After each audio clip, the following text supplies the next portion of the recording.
অনেক বছর আগে এক অত্যাচারী রাজা ছিল যে তার প্রজাদের জোর করে মূর্তি পূজায় বাধ্য করত। কিন্তু ৭ জন যুবক ধর্মভীরু, সাহসী এবং সত্যনিষ্ঠ এই অন্যায়ের বিরুদ্ধে দাঁড়ালো। তারা রাজাকে বলল, আমরা একমাত্র আল্লাহরই ইবাদত করি।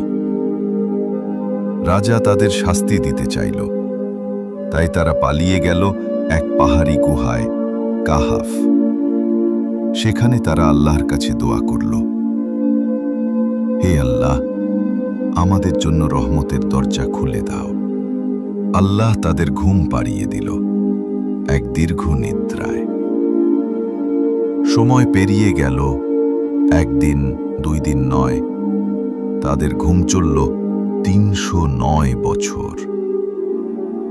যখন তারা জেগে উঠল, তারা ভাবল, আমরা তো মাত্র ১ দিন ঘুমিয়েছি।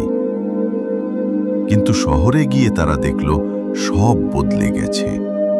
রাজা বদলে গেছে, সমাজ বদলে গেছে, আর মানুষ এখন আল্লাহর ইবাদত করে।